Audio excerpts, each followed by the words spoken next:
Que España, ¿por dónde la coge? Tema de Agenda 2030, yo la relativizo mucho, no la considero el mal de nada. Vivimos en una Europa que por foco está intentando desintegrarse. Rusia considera que hay una amenaza existencial a su integridad política, territorial, más o menos tradicional. Alguien se equivoca en un momento determinado y esto no acaba bien. Que el primer problema al que se enfrenta la humanidad es la inteligencia artificial. El segundo, el cambio climático, y el tercero, la guerra de Ucrania. Aquí no sabemos lo que es una guerra. Aquí vemos películas y jugamos al Call of Duty, pero no sabemos lo que es una guerra realmente. Taiwán, por ejemplo, está en peligro. Porque ¿quién va a detener a China para hacer aquello? Decía que el problema de la humanidad en el futuro sería el agua potable. Cada día lo vemos más cerca el problema. ¿Con cuánto acierto en los 90? Y posiblemente lo dijera ya en los 80. Diría, África va a venir a Europa. Europa está en negativo. Entonces no crecemos. Hoy un dispositivo móvil lo tienen perfectamente en Senegal, en Mauritania, en Burkina Faso. Tienen móvil, ven cómo vivimos en Occidente. Y tienen otras necesidades que no son las de Instagram. Nuestro mejor cliente, uno de nuestros mejores clientes, es Marruecos. Ya está. Lo ha descrito Juan para terminar el programa, perfecto, ya está.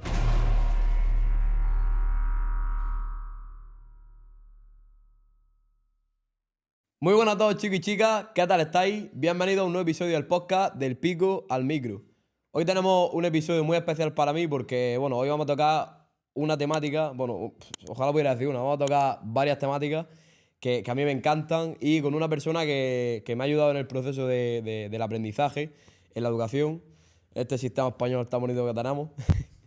Y bueno, esta persona concretamente, que ahora la voy a conocer, me dio clase en segundo de bachillerato, aunque yo no llegué a terminarlo, pero me acompañó en el proceso de la historia de España y historia del arte, que era otra asignatura preciosa.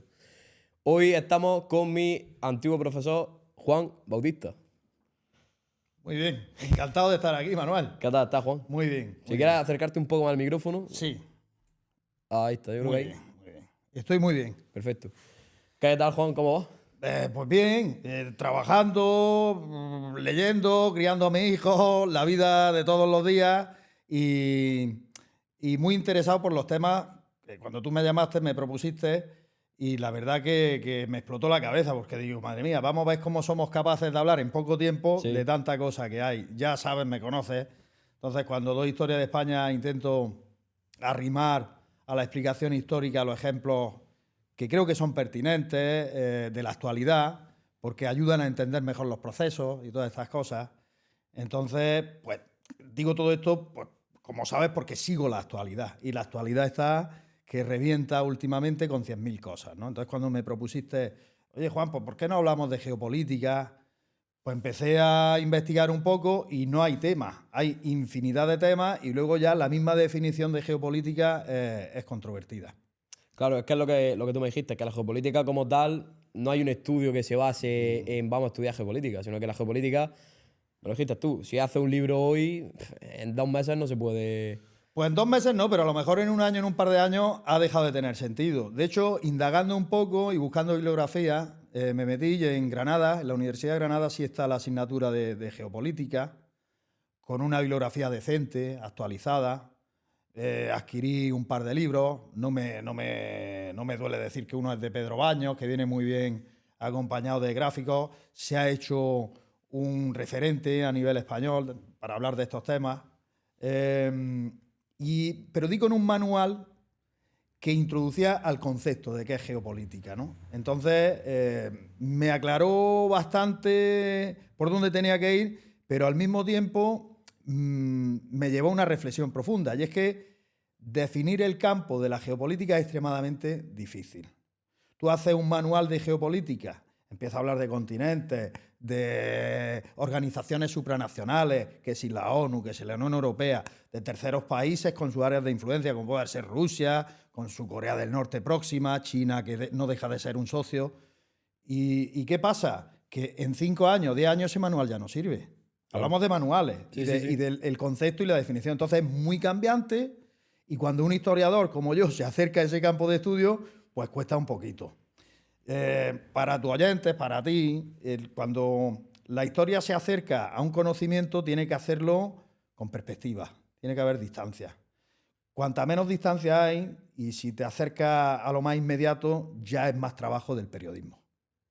Ya hay hoy en día, creo, un buen periodismo y un mal periodismo, que no es que sea malo, es que también creo que lo hablamos en cierta ocasión tú y yo, la poca financiación que hay, el poco dinero, están sobreviviendo como pueden, y ahí está lo del clickbait, todas estas cosas, te metes en internet y pone, te vas a quedar sorprendido cuando veas, Sí. tal, y entonces, clic, clic, clic. Pero eso no es información. Entonces, tenemos mucha, pero es muy difícil llegar a la que puede ser aprovechable, provechosa, fidedigna. De ahí vienen los conceptos hoy de fake, posverdad, y en esa estamos. Entonces, ¿qué convengo a decir con todo esto? Que es muy difícil delimitar el campo de estudio de la geopolítica.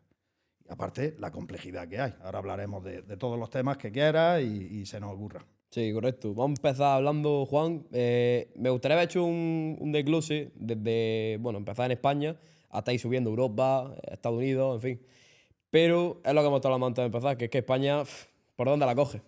Es que España yo creo que es mejor dejarla para el final. Pues un la poco. podemos dejar para el final, sí. Y empezar hablando. Hay un tema que me gusta mucho, que es la desmoralización de Europa, o digamos la hegemonía que está perdiendo a día de hoy. Europa y Occidente, digamos. Pero sobre todo Europa. ¿Qué opinas, Juan, de...? Bueno, yo opino, vamos a ver, cada vez se escucha más que, y yo lo estoy leyendo porque me he preparado algo para hablar con vosotros, se habla más del fin de la hegemonía de Estados Unidos. Sí, Yo del de Europa no lo voy a comentar como una noticia porque creo que esto se está produciendo desde hace tiempo. Es más evidente sí. el de Europa. En muchas parcelas, ¿de acuerdo? Después se comentará tema de Agenda 2030. Yo la relativizo mucho, no la considero el mal de nada. Es más, soy capaz de decirte ahora mismo que ojalá que se cumplieran todos los objetivos, los 17 que hay, porque son súper provechosos. Nadie va a estar en contra de que desaparezca el hambre en el mundo. Creo que todos estamos de acuerdo con eso.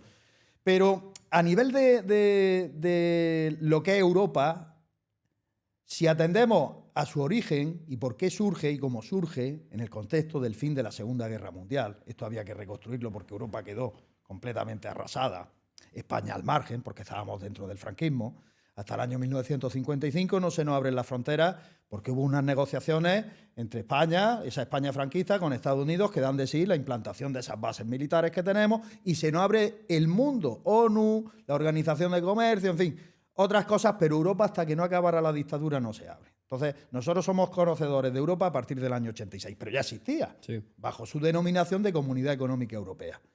A partir de los 90 empieza la denominación que actualmente conocemos como Unión Europea.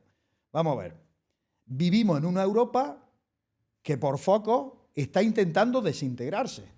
Después se puede entrar al detalle de si Rusia está colaborando más como agente externo, que no le interese, incluso a Estados Unidos. A Estados Unidos a lo mejor tampoco le interesa una Europa fuerte, pero al margen de esos actores extranjeros, a Europa tenemos unos procesos interiores de descomposición. Tenemos el Brexit, que fue hace poco, pero es que en España, por ejemplo, tenemos nuestro problema independentista, que va en contra de las ideas fundamentales de una unión supranacional.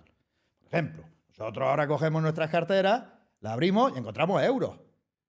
Y con ellos podemos ir a Venecia a tomarnos un café por caro que sea, que lo es bastante, ¿verdad? Pero funciona la moneda. Entonces, ¿cómo es posible, y lo está haciendo, que por un lado nos queramos unir para muchísimas cosas y por otro lado vayamos a movimientos de ruptura?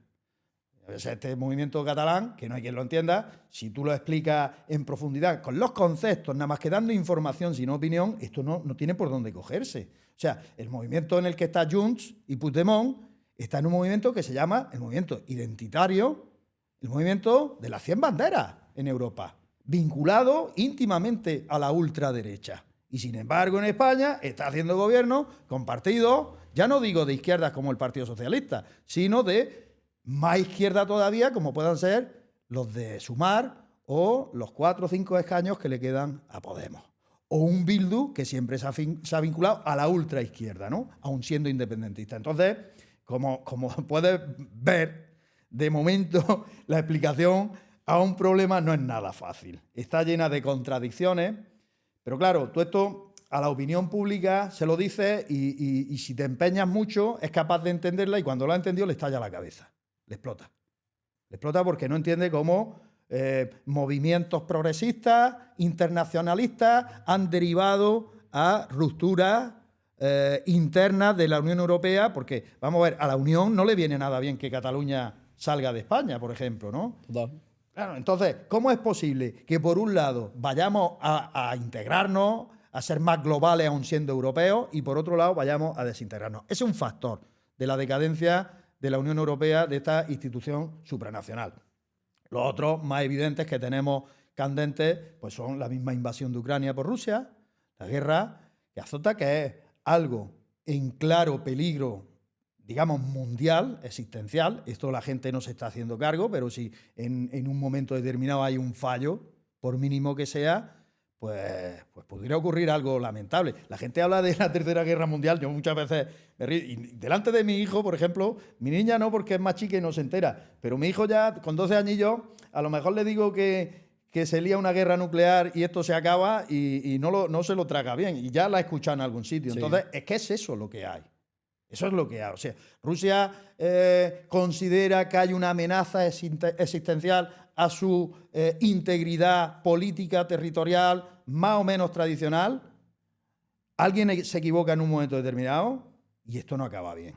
Porque ya en los años 50, 60, 70, 80, en aquella Guerra Fría, que pareció acabar en el 89 con la caída del muro de Berlín, ya se aseguraron de crear un arsenal nuclear que podía acabar con la Tierra no una vez, varias. Pero no con la Tierra, no, pues pasamos a la edad de piedra, no, ni edad de piedra ni nada, en todo caso, cucarachas. Entonces, hemos hablado de ruptura interna, movimientos que no tienen nada que ver con el objetivo fundamental con el que se creó la Unión Europea y la guerra de Ucrania, ¿no? Luego leí un artículo antes de ayer de Soros, en sí mismo objeto de estudio por los geopolíticos, no solo por los periodistas que se ocupan de temas internacionales o económicos. Sabes que George Soros se hizo famoso por su audacia y éxito como inversor. Nada más y nada menos que en el 92 llevó a la bancarrota al Banco de Inglaterra y de esa devaluación de la libra esterlina salió ganando $1.000 millones en una operación. Eso es impresionante. Hay mucha mitología alrededor suyo, yo creo que no es tanto como se dice, pero sí me leo el artículo el otro día, antes de ayer, y venía qué 3 problemas considera él más importantes en el futuro. Uno de ellos es la guerra de Ucrania, por estas razones que estoy dando yo. Y no estamos siendo conscientes, ni en Europa, ni en Occidente en su conjunto, de lo peligroso que es esto. Los políticos, pues a veces viven en sus torres de marfil, conocen cosas que nosotros no conocemos, pero también tienen intenciones y objetivos que no son los que a priorísticamente podríamos considerar nosotros que son los legítimos, ¿no? O los que deberían de ser lógicos, ¿no? Y van por otro sitio. Por cierto, Soros decía que el primer problema al que se enfrenta la humanidad es la inteligencia artificial. ¿Qué opinas de esto? Esto ya de por sí tiene mandanga. El segundo, el cambio climático, y el tercero, la guerra de Ucrania y las consecuencias que se pueden derivar de ella. La inteligencia artificial, pues yo soy un gran seguidor de la ciencia ficción, esto creo que no lo sabes. De hecho, cuando tengo que leer para esparcirme y por gusto, pues me gusta arrimarme a la buena ciencia ficción. Por cierto, os recomiendo la lectura, y no voy a decir la serie, que la estrenan pronto en una plataforma que tampoco voy a dar el nombre, pero la lectura del problema de los 3 cuerpos de Cixin Liu, bestial, te lo recomiendo a ti y a todos los escuchantes del podcast. Esto que suena a ciencia ficción, pues ya ha llegado a nuestras realidades. Y Soros debe conocerlo bien, porque, por cierto, no es gran accionista, pero tiene acciones en Alphabet, que sabéis que es la matriz de Google. Sí. Y ahí tiene dinero metido, bastante. No sé si era un 4 y pico % de Alphabet. Entonces, cosas tiene que saber, vuelvo a repetir, que nosotros no conocemos. Claro, tú te paras a hablar con un neurólogo, ¿no? Con un informático de estos que trabajan datos, redes neuronales, algoritmos y todas estas cosas. Pero no, para llegar a la inteligencia del ser humano falta mucho, muchísimo. Eso no tengáis. Pero es que a lo mejor no deriva esa inteligencia artificial a parecerse o a replicar exactamente la inteligencia de un ser humano y en un momento determinado tira por otro camino y se convierte en algo desconocido, y aquí viene el gran peligro, que sea mucho más potente que la nuestra. Entonces, cuando eso navegue solo, si es que navega solo, cuidado, porque no se aburre, no hay que echarle de comer, opera muy rápido, con tantos procesadores que le pongamos, y a ver qué sale de ahí. Es un peligro. No en vano, sabéis que el año pasado, no sé si fue para el verano o ha sido en el otoño, hubo una reunión internacional auspiciada por Biden, por los Estados Unidos, para redactar leyes que limiten el uso de la inteligencia artificial. Esto es especialmente inquietante cuando ellos saben cosas que nosotros no sabemos, ¿no? Entonces, ¿qué te digo? En un futuro distópico, ciencia ficción, televisivo, filmográfico, tenemos Matrix, ¿no? Que sería el susto total. ¿Vamos a llegar a ello? No lo sé. Pero sí, yo sí coincido en que puede ser un peligro, ¿no? Y si no está regulado, convenientemente. Porque cuando delante tenemos un vacío que no sabemos que hay, no tenemos horizonte, hay que tener cuidado con esas cosas. Bueno, y retomando el tema de Ucrania, la guerra de Ucrania, que tanto se está hablando y que has dicho que el peligro que hay a esa guerra nuclear de la que tanto se habla, con que se cruce un poquito la frontera de Polonia, por ejemplo. Sí, o el ataque a un país báltico, Estonia, Letonia, Lituania, Finlandia, que es OTAN también. Suecia ya ha dado permiso a Turquía para que entre. Puede suceder. Yo aquí en España me he encontrado dos tendencias al respecto. Tenemos, por ejemplo, la encabezada por Pedro Baños, por el coronel, y otros, ¿no? Que dicen, Rusia, pero bueno, ¿a quién se le ocurre pensar que Rusia va a querer conquistar Europa o incluso recuperar el antiguo espacio postsoviético, ¿no? Ahí estarían los países bálticos. No, en Ucrania hay regiones prorrusas, el Donbass, Donetsk, que es que están poco menos que deseando que vengan los rusos a recuperarlos, ¿no? Y a tenerlos dentro. Y ahí se van a quedar. Y luego te encuentras en España, en el terreno de la información del periodismo, pues otros que tratan, como Fernando Díaz Villanueva, con más respeto cualquier decisión de Putin, de Rusia, ¿no? De la Rusia de Putin tomando decisiones. Yo creo que el peligro está ahí. El peligro está ahí porque Rusia está armada, Ucrania sí es cierto que funciona en función, valga la redundancia, de la alimentación que le da Occidente en forma de armas, ¿no? Y si Occidente para de ayudar a Ucrania, la guerra ha terminado. Ahora mismo la está ganando Rusia y nada parece hacernos pensar que vaya a cambiar. Como mínimo, Rusia ya ha alcanzado también las regiones que pretendía. El Donbass ya es suyo, lo que está haciendo es asegurar, y salvo 4 matices particulares, esto lo dice César Vidal también, pues no va a cambiar la frontera. Pero lo hablábamos antes, cualquier fallo, cualquier accidente puede ser determinante y llevarnos al desastre. No hay que recordar nada más que la crisis de los misiles cubanos, ¿no? Que está muy mal explicada muchas veces en Occidente, ¿no? Juan, ¿en cuánto tiempo o en qué porcentaje crees ahora mismo actualmente que se podría dar la posibilidad de que se dé una guerra mundial? Porque, a ver, realmente, yo soy partidario de los que dicen de que a día de hoy actualmente estamos viviendo una guerra mundial ya. No es mala interpretación del presente. Lo que pasa es que aquí en España no nos enteramos. Es que veo muchos frentes abiertos por todo el mundo. Sí.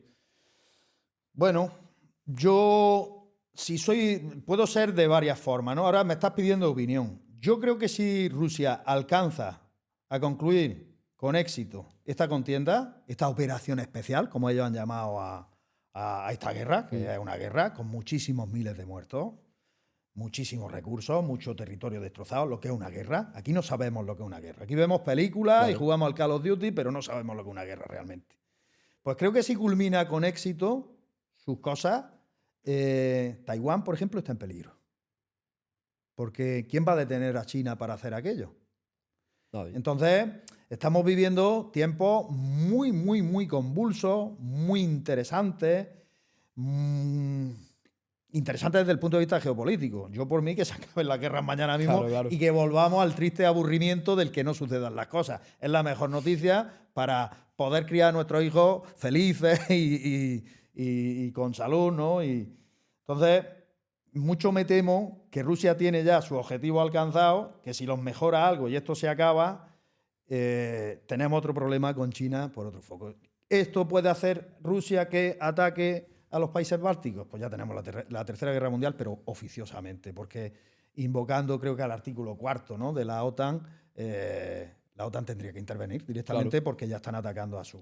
Ahora mismo es de noticia el tema de Scholz, el canciller alemán, que lo han escuchado, pues ahí ya el espionaje del FSB ruso, en unas conversaciones que dice, bueno, pues estos misiles Taurus, que se ve que son muy buenos, de factura alemana, necesitan operadores alemanes.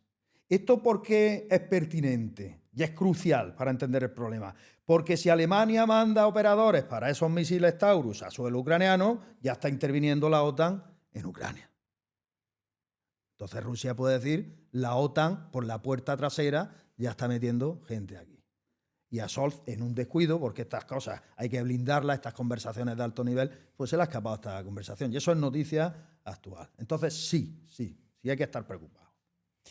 Y la posibilidad nuclear es bastante mayor de... Por supuesto que es muchísimo mayor que antes de entrar en este conflicto. Claro, es que la gente, que es lo que tú dices, aquí en España lo vemos y decimos, van a tirar una bomba ahí en Rusia o ahí en Ucrania o van a tocar... No, imposible. No, una no. Hay miles de cabezas nucleares. Miles. Y además no son como las que vimos en el peliculón este que dieron el verano pasado de Oppenheimer. Sí. No, esa es un 1% y seguramente me esté equivocando de lo que hay hoy en día. Termonucleares, que es hidrógeno, o sea, somos geniales para destruir, ¿eh? Lo que se nos da más, peor es construir, como siempre así, nos cuesta más trabajo. Pero hacer las cosas pedazos somos bastante eficientes. Hay una guerra también de la que se habla mucho, que no es nada nuclear, sino cibernética. El tema de hackers y tal, entre Estados Unidos y China, es lo que más he escuchado. Siempre hay como esa... Estados Unidos y China realmente siempre, a lo largo de la historia, siempre han tenido como su punto a favor en la historia. Siempre han estado enzarzados. Bueno, no ha sido siempre así.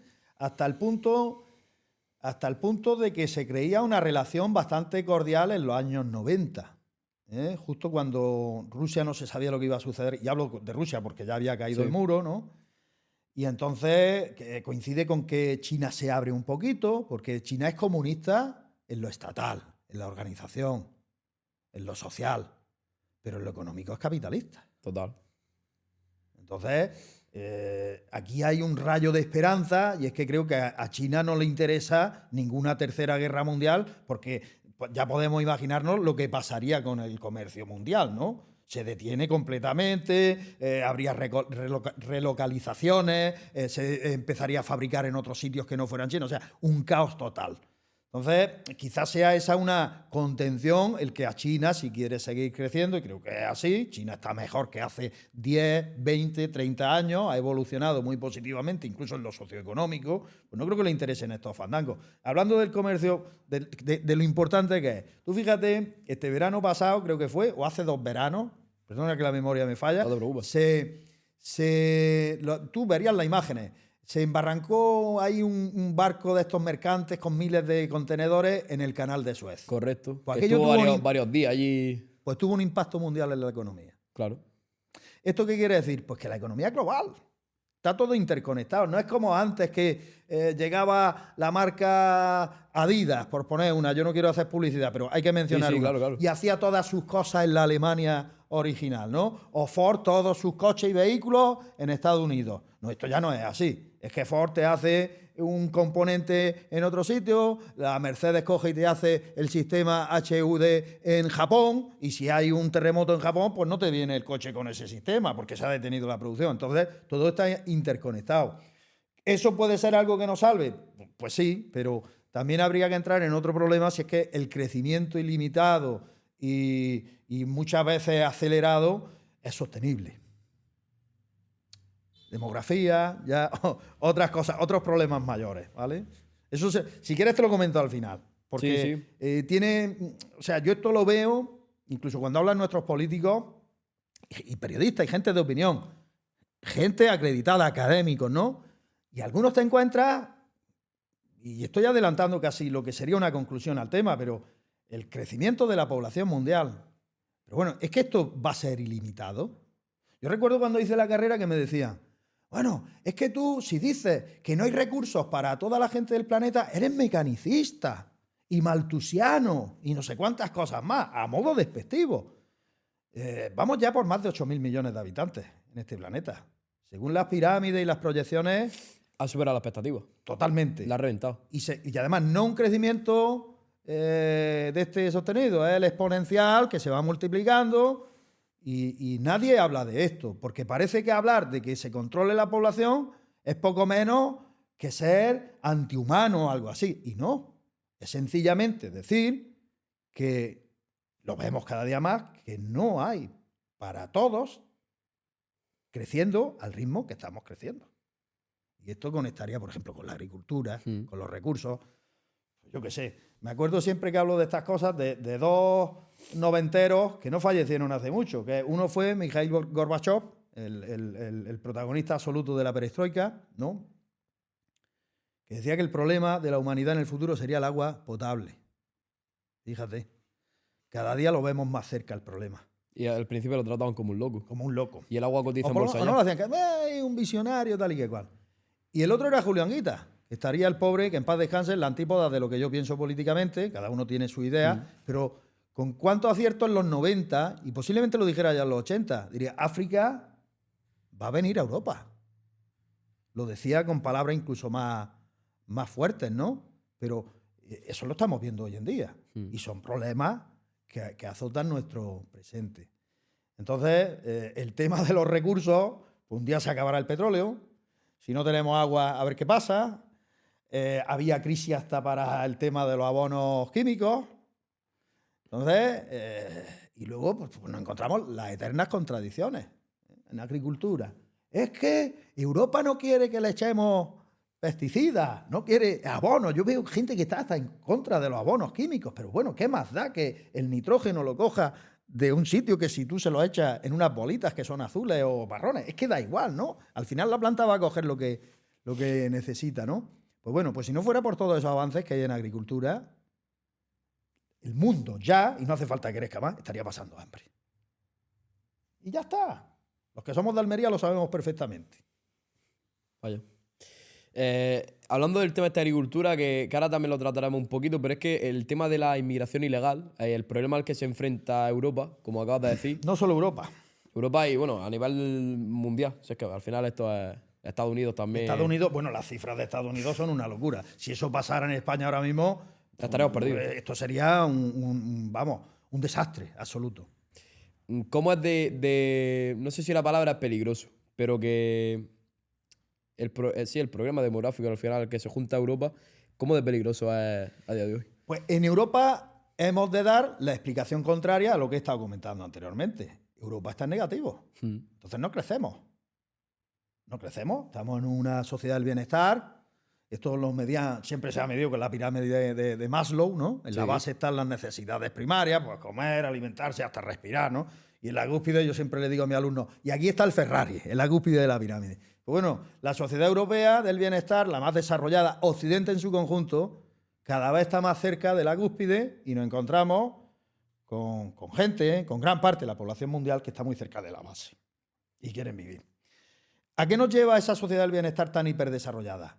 A que disfrutamos y hacemos muy bien, yo no voy a estar en contra, yo soy el primero, pero sea por lo que sea, la mujer y su incorporación al trabajo, acorta la vida de fecundidad para tener hijos.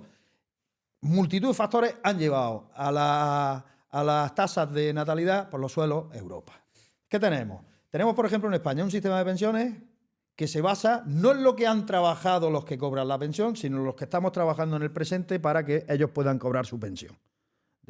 Una cadena para que cuando yo cobre la pensión tiene que haber jóvenes que trabajen para pagarte esa pensión. Paguen esa pensión. Si no tenemos hijos, si la natalidad se nos va por los suelos, fíjate que pudiera parecer que estoy hablando en contra de lo que he dicho antes, ¿no? No va a haber recursos, pero tiene que haber un equilibrio de población. Entonces, en cierto modo y sin cierto modo, la emigración está supliendo esa falta que tenemos aquí de efectivos demográficos. Yo sé que habrá quien diga, sí, pero esos son otros temas. Aculturación, si se adaptan mejor, peor, cómo se están haciendo las cosas. Ese es otro problema y otra discusión. Pero que a Europa y España también le faltan efectivos demográficos para asegurar ese funcionamiento, ese sistema de vida que tenemos nosotros, es un hecho incontestable. Así que no sé si te estoy hablando de lo que me has Sí, me está hablando, ¿no? Me está hablando de inmigración. Más que eso, bro. No hay efectos llamada. Todos tenemos Instagram. Tenemos la cuenta de Instagram. Aquí, como dice el inglés, el show off, el postureo, ¿no? Pues ahí ves todo el uno que está estrenando un coche, la chica que va a hacer gimnasia, lo bien que se vive en Occidente. Hoy un dispositivo móvil lo tienen perfectamente en Senegal, en Mauritania, en Burkina Faso. Tienen móvil y ven cómo vivimos en Occidente. Y tienen otras necesidades que no son las de Instagram. Tienen necesidades que son más primarias y las quieren cubrir. Aquí vendría otro debate. Dice, España, ¿cómo trabaja su inmigración? Vete más allá. ¿Y Marruecos? ¿Cómo llegan a Marruecos? ¿Y el Sáhara cómo lo cruzan? Entonces, pues bueno, los cristianos, no sé si es un dicho cristiano, parece que sí, ¿no? No me des peces, enséñame a pescar. Y allí estaríamos en otro debate de cómo ayudar a esta economía y que hubiera un equilibrio. Hay explicaciones súper agresivas, ¿no? Que dicen, no, es que si esta gente se desarrolla no vamos a vivir tan bien en Occidente. Yo eso no lo comparto en absoluto. Yo creo que hay recursos y capacidad para hacer que haya un equilibrio y que todos podamos vivir muy dignamente. ¿Por qué no? ¿Cuál crees que sería una solución a ese problema? Pues esa sería una, por utópica que parezca, ya es sus lugares de origen, tenerlos desarrollados, pero tampoco cerrar los flujos migratorios porque necesitamos efectivos demográficos hoy en día. Que venga de otra forma, que incluso más digna, no tiene por qué ser peor o más restrictiva, sino más regulada, mejor, le va a otorgar más dignidad al migrante, por supuesto. Eso sí se puede mejorar. No es sostenible que vengan en cayucos de esa forma. Pero tampoco quiero yo meterme en explicar. Es que aquí podemos caer en un error muy... Y parece que estoy opinando yo. No, yo estoy dando información. Si yo cojo y me monto en un cayuco ahora mismo y cuento cómo es la inmigración desde un cayuco, me va a salir una película. Claro. Y si me pongo en la valla de Ceuta, o en Lanzarote, o en Fuerteventura, donde lleguen los cayucos, o aquí cuando llegan nuestras pateras, y hago un documental de cómo llega esa gente desde el otro punto de vista, pues me va a salir otra historia. Por eso este tema es delicado y hay que tratarlo pues con la mayor objetividad posible. Con pinzas. Sí, con pinzas. Además, los políticos que huelen el viento siempre, muy fácil cogen lo que les interesa para sus propósitos, le meten 3 o 4 cositas y ya te sacan un relato, que es la palabra de moda, ¿no? El relato. Te sacan un relato y esta es mi posición política. Y todo te lo simplifican. Yo, por ejemplo, me voy a meter un poquillo más en temas, por ejemplo, aquí localmente, yo tengo amigos y conocidos que se declinan, o se han inclinado, mejor dicho, por posiciones de extrema derecha. Y hacen muy bien. O sea, cada uno puede votarle a quien quiera, o la extrema izquierda, o a quien quiera, ¿no? Incluso aquí desde Almería le puedes votar a Junts, si quieres. Están las papeletas ahí. Pero yo, y algunos son agricultores, y yo no lo puedo entender. Yo no lo puedo entender. No lo puedo entender. O sea, aquí están trabajando personas que vienen de otros países y están ayudando a levantar el campo almeriense, porque esto ya no es que esto lo hizo mi padre el invernadero, no. Esto es una obra de todos y sigue. No se hizo y nosotros no aprovechamos hoy y eso ya está hecho y ya no se hace más. No, sigue. Sigue. Y la agricultura almeriense es un ejemplo. Es de las más productivas del mundo, por cierto. Es un ejemplo. Yo recuerdo de chiquitico ir al cortijo de mi abuelo y coger los tomates con calderos en la calle que regaba mi abuelo a manta. Eso no lo ves tú ya hoy. Van con sus carros en un invernadero, el riego por goteo. Si una mata daba antes 3 kilos de tomates, hoy dan 14 o 15. Y dices, oye, y yo lo he visto en mi vida, no un proceso secular de siglos. Lo he visto en 30 años, pues yo tenía más de 30 años. Con 12 añillos yo veía eso, con 10 años, con 8 años, porque hasta ayudaba yo. Entonces, vamos a ver, es una evolución constante para sentirnos orgullosos todos los que somos de Almería, ¿no? Y estamos en este tipo de agricultura intensiva bajo plástico, pero no se puede despreciar el papel que han tenido los inmigrantes positivo. Sin ellos tampoco hubiera sido posible esto, por supuesto que no. vamos a hablar de un tema bueno, ahora también hay que entrar a la Agenda 2030, que es otro tema que abarca muchas cosas, pero seguramente muchos de los oyentes que estén escuchando esto ahora mismo no sepan que África, bueno, la mitad de África está comprada por China. ¿Cómo es esto, Juan? Esto, mira, hablando de ciencia ficción que la hemos nombrado antes, recuerdo varias obras de un autor alemán que Franz Sachs parece que es. Lo más conocido que hay de él últimamente es El Quinto Día, que creo que lo llevó una plataforma de streaming creo no, lo ha llevado, además yo he visto algún capítulo, El Quinto Día se llama, y luego tenía otras como era Límite. Recuerdo que El Límite, que trata de una ciencia ficción más o menos plausible, ¿no? Especulativa, pero bastante plausible, acercándola al presente, de que llegamos a la Luna, vamos buscando el regolito. A la Luna estamos llegando buscando esos recursos. Regolito, el helio 3, que sirve como combustible para futuras fuentes de energía más limpias, ¿no? De energía también se puede hablar, por cierto, porque no veas. Ya. Y entonces, ya en ese libro, que es lo que a mí me llamó mucho la atención, y yo lo leí en los 90, por gusto, es que China estaba colonizando África económicamente. Y eso es lo que ha sucedido. Tengo un amigo, un conocido, bastante cercano, que está trabajando en Angola, y me dice, Juan, carretera, ferrocarril, edificios, ¿a cambio de qué? Pues una de las mayores bolsas que hay de petróleo en África es la angoleña, ¿no? Me recuerdo de aquella novela que además China buscaba puntos ecuatoriales para tener buenos lanzamientos al espacio. Todavía no hemos llegado a ese momento, pero si China ejerce la influencia que está ejerciendo en África, porque necesita muchas materias primas y la está consiguiendo de esa forma, ¿por qué no avanzar a esos objetivos a posteriori? Por cierto que Rusia también tiene muchos intereses en la zona del Sáhara, ¿no? Y ahí está buscando, no sabemos muy bien qué, pero bueno, detrás de esto habrá recursos y habrá intereses económicos o por lo menos de influencia política, ¿no? Para asegurarse después los recursos económicos. Fíjate en los 90 cómo lo veía este hombre y hoy es una realidad incontestable. Como un castillo. Como un castillo, sí señor. O sea, a mí es que me lo han contado uno que está viendo las cosas que pasan allí. Luego hay otro problema, que bueno, llámalo problema, información, ahora mismo, que es España con Marruecos. ¿Qué pasa con España y Marruecos? Lo llevamos muy bien. Se habla mucho de los famosos viajes de Pedro Sánchez a Marruecos. Sí. Ha donado 145. Cada viaje son unas cifras desorbitadas. Sí, hasta todoterreno, ha regalado y lancha y cosas de ese tipo, sí. ¿Qué se sabe de esto? Pues se sabe muy poco y adentrarme yo en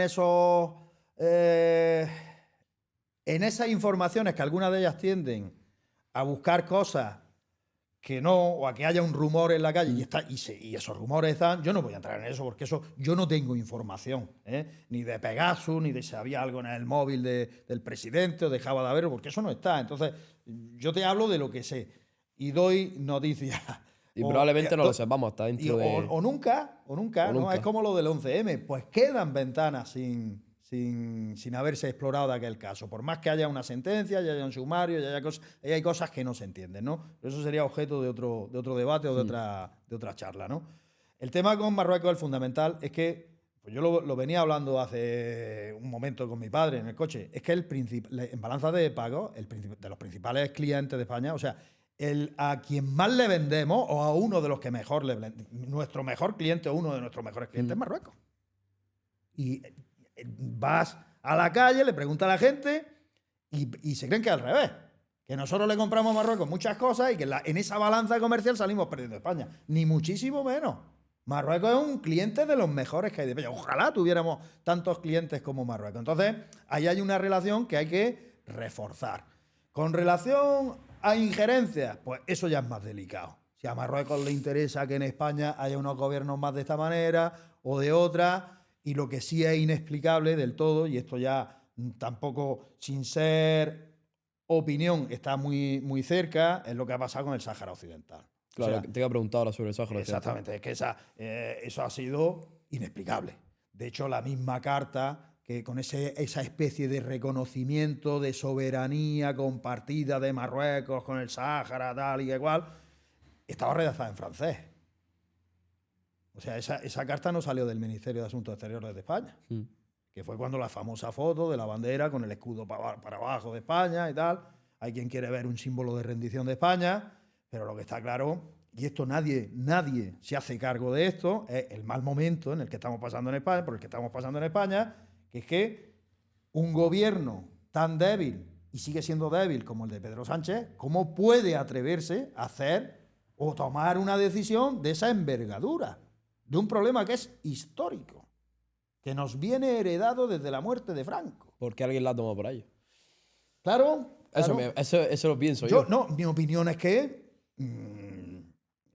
podemos criticar a Pedro Sánchez de muchas cosas, pero no podemos negar que es audaz. Y eso es una audacia temeraria, por supuesto, criticable. Y un persuador profesional. Sí, yo jamás pensaba que con tan pocos escaños, por más que él diga, no, es que a mí me apoyan esto y los otros, vale, a ti te apoyan todos, pero esa decisión de forma unilateral, porque hasta Podemos dijo que no eran conocedores de aquello, porque Podemos apoyaba la posición del Sáhara Occidental, eso no lo sabía nadie, eso no lo ha hecho nadie con 120 escaños. Claro. En España. Entonces, por eso digo que la situación española es bastante complicada, ¿no? Bueno, Estados Unidos, que antes lo hemos comentado al principio, le hemos dado una pequeña pincelada, pero en Estados Unidos ahora también está viendo, bueno, es que yo estoy escuchando y veo posible la opción de hasta una posible guerra civil. Sí, eso se dijo. Donald Trump está por un lado, Biden, en fin. Lo de la guerra civil fue hace 2 veranos, en 2022, se pasó una encuesta. No sé qué agencia la pasó, esto ya es para ser más riguroso, pero bueno, se pasó, efectivamente, eso salió en todos los medios.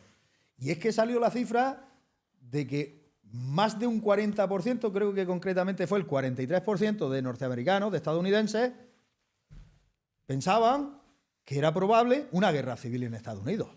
Esto es otra cosa como lo de la guerra nuclear. Si hay una guerra civil en Estados Unidos, apaga y vámonos. Eso, o sea, es para asustarse bastante, ¿no? Y que un 43% de estadounidenses contemplen esa posibilidad nos dice una cosa de la que no hemos hablado todavía, por cierto, otro ingrediente de nuestra actualidad, de nuestra sociedad actual, que es la polarización.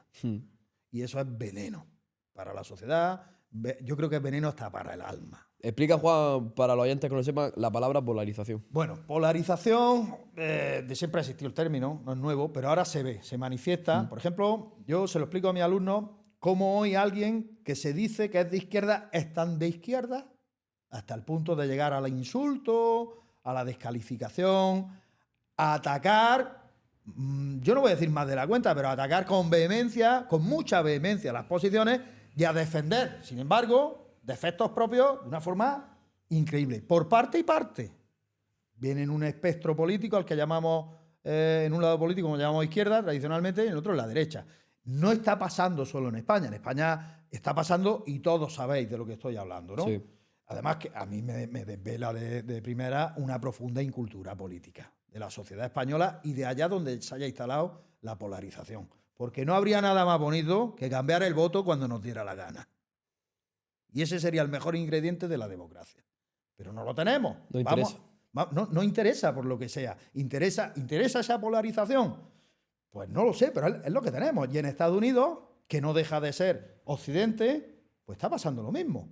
Ya vimos el asalto al Capitolio con el hombre chamán, aquel día, fue el Día de Reyes, parece, el 6 de enero. Yo ese día pensé dentro de mi locura que ese día se había perdido la democracia.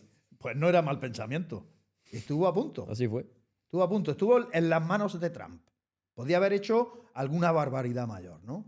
Y decir, vamos adelante y que aquello hubiera acabado. Hubo muertos, ¿eh? Aquello claro. no se cerró como un simple espectáculo de aquel tipo con los cuernos, el chamán y el otro, ¿no? Murió un policía, o sea, hubo sus tiros y hubo sus cosas. En toda la capital del mundo política, que es Washington, ¿no? Entonces,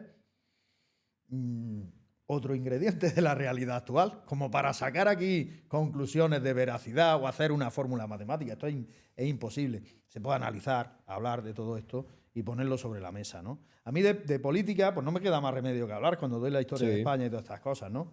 Y cuando se habla de la democracia, se ha introducido también el concepto de democracia iliberal, pero se entiende mal. Se entiende simplemente por el sufragio. Y sé que eso está pasando a la gente de la calle. No, pues democracia es que votamos todos. Pues no. La democracia es eso, por supuesto, pero es también que hay unas leyes que se respeten por todos y que aseguren el marco de convivencia. En el momento en el que dejan de ser iguales para todos, se fue la democracia por el retrete. Y a eso nos estamos enfrentando actualmente en España, que no es problema menor. Estados Unidos, aparte de ese tema de polarización, tiene otro que es el de la inmigración por el sur. Las cifras de inmigrantes bestiales.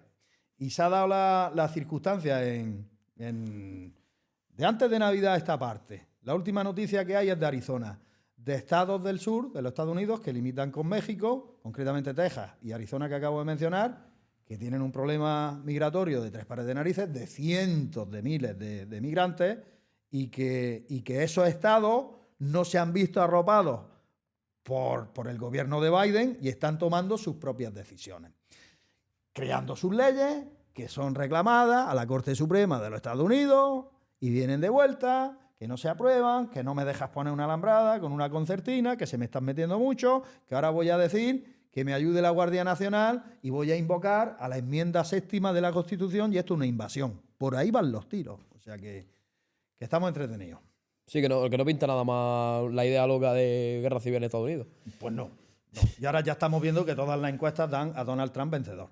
Primero decían que de las primarias propias del Partido Republicano, pero es que ya estoy viendo yo datos y que se va a llevar a Biden por delante. ¿Cómo afectaría, Juan, que Donald Trump sea el posible ganador de las elecciones? Pues en geopolítica se habla de que a bote pronto, si sigue la guerra en Ucrania, es más probable que termine. Lo cual a mí no me parece una mala noticia en absoluto. A mí toda guerra que se acabe es una buena noticia. Y, por ejemplo, en el tema israelí, pues no creo que llegue. Yo creo que Israel va a parar ya la operación militar que tiene contra Hamas, porque ya no tiene ni el apoyo de Biden. O sea, le han dicho parad ya, que ya está bien la cosa. Y con relación a China, pues no sabemos. No sabemos si China se va a detener. Las relaciones con Trump eran peores. Fíjate que con Biden son malas, pues con Trump eran peores esas relaciones. Pero de momento con Ucrania parece que hay una sintonía tácita Trump-Putin y puede ser que derive aquello en una especie de armisticio, de acuerdo y de final de la guerra. Hay un país que es como que siempre está ahí presente y luego se silencia, pero siempre es verdad que se ha escuchado por la arma, sobre todo por la arma nuclear, que es Corea del Norte.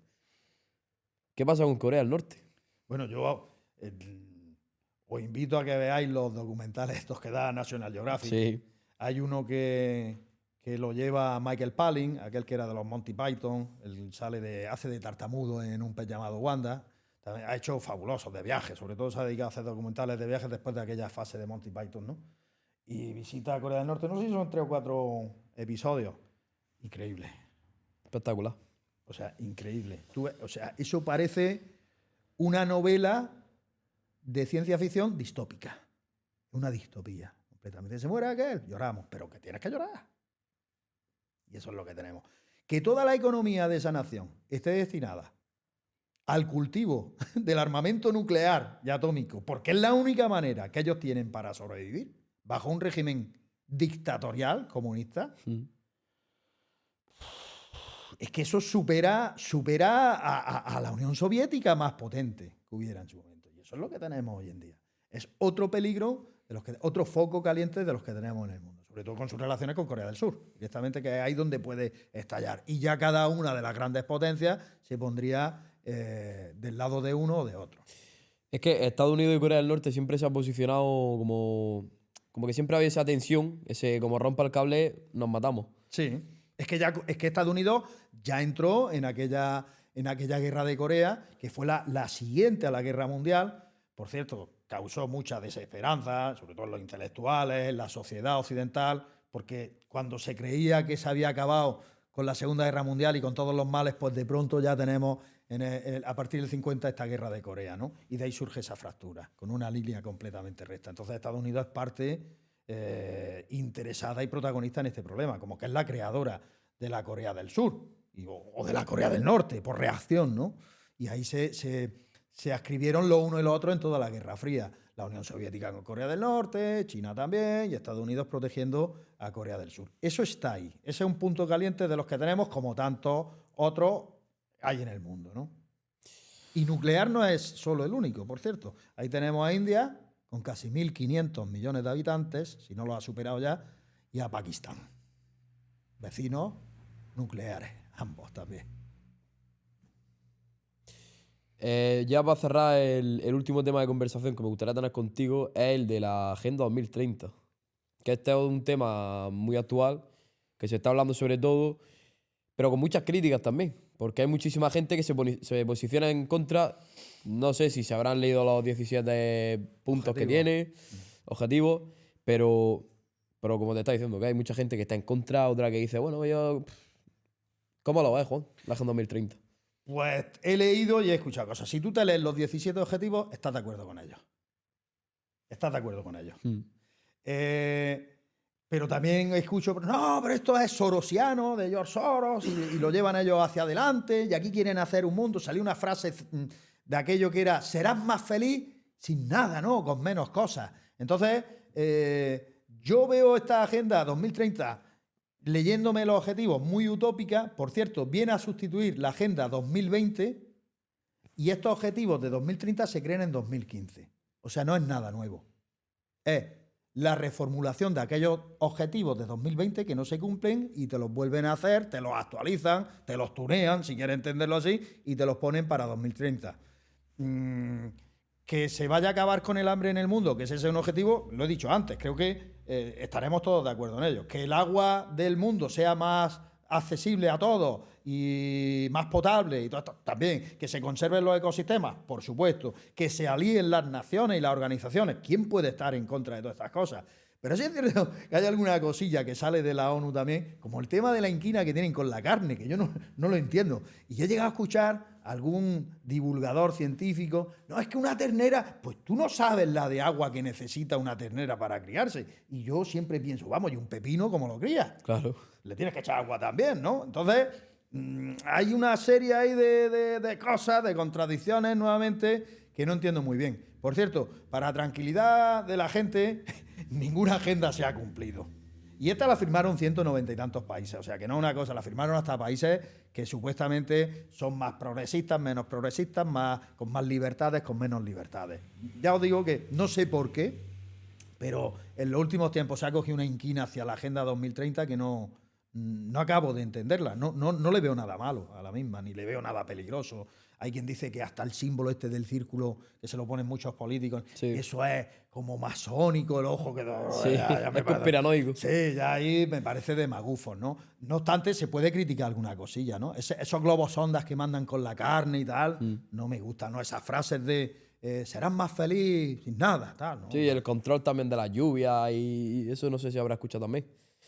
Sí, bueno, pues en clima habrá que trabajar si está cambiando el clima, como parece ser. Lo que no está tan claro es si es por razones antrópicas. Habrá algún científico que quiera matarme ahora mismo cuando me está escuchando lo que digo, pero también escucho a gente que dice que no está cambiando por razón antrópica, es decir, por el ser humano. Yo he manejado gráficos de prehistoria, de glaciales, interglaciales, y estamos en el tiempo de descuento para que entremos en otra era glacial.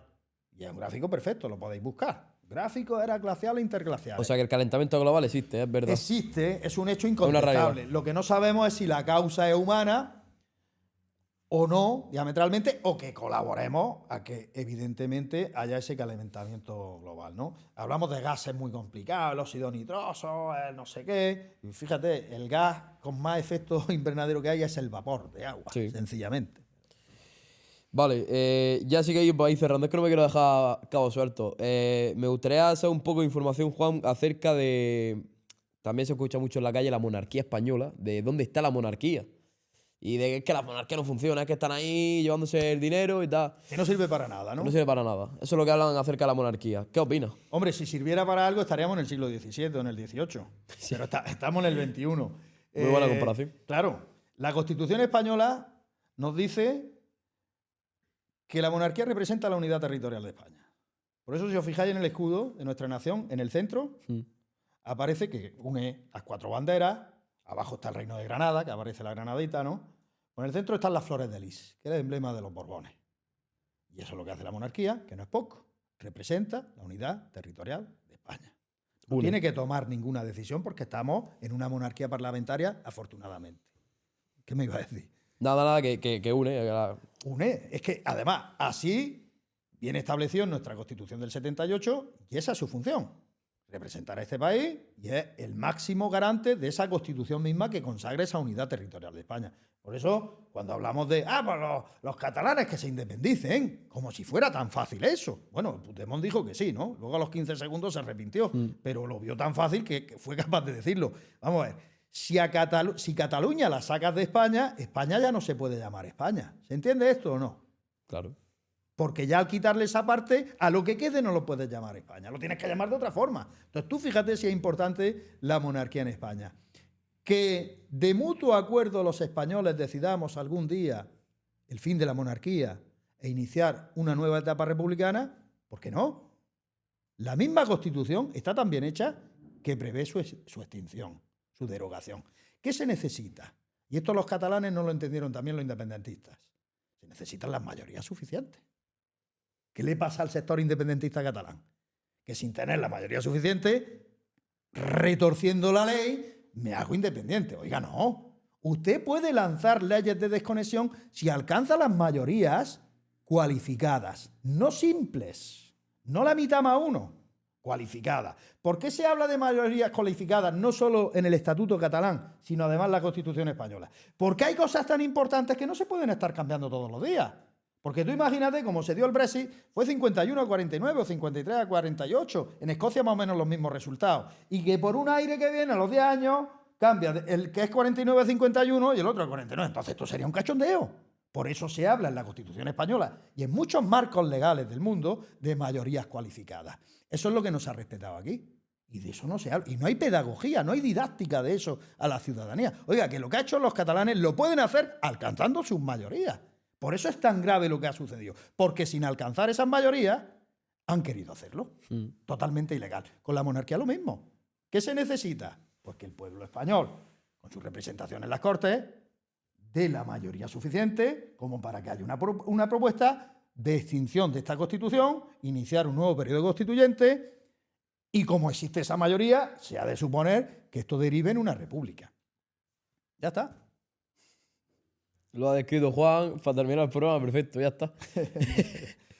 Pues Juan, yo creo que lo hemos dejado por aquí. ¿Qué tal la experiencia del Pico al Micro? Pues muy buena, mejor de lo que me creía, pero gracias a ti, que por ¿Sí? cierto, sí, eres muy acogedor, hospitalario y das tranquilidad al que se gracias. sienta aquí. No sé si te lo han dicho, pero yo me he sentido bastante Hombre, tranquilo. no me han dicho hospitalario, pero sí, pues, me han dicho cercano, tal. Sí, pues Que yo- lo fluyo bien, lo fluyo bien. Sí. Se agradece, muchas Sí, gracias. me has dejado hablar, tampoco... Pero bueno, si me cortas tampoco hubiera pasado nada. Sí, no, pero porque que yo lo ha estoy hecho muy cómodo. bien, lo ha hecho Estoy muy bien. bastante cómodo. Pues Juan, un placer tenerte por aquí. Lo mismo digo, Manuel. Ya lo he dicho al principio. Y yo creo que te llama. Hombre, ya te he dicho que la geopolítica es que. Es infinita. Es que es como si eres mañana y ha salido Sí, bueno, sí, y quedan temas que hablar muchísimo. muchísimo. Pues volverá. Muchas gracias. Así Y que- yo estaré aquí. Lo dicho, Juan. Muchas gracias de nuevo. Te he hecho la mano. Sí. No hace falta que te. Uy, ay, el micro. No te preocupes. Chicos, pues lo vamos a ir dejando por aquí. Este ha sido el episodio de hoy hablando de un poco de la actualidad mundial que nos está aconteciendo en estos días, en estos tiempos tan diversos. Nos vemos en el próximo episodio. Un saludo del equipo del Pico al Micro. Chao.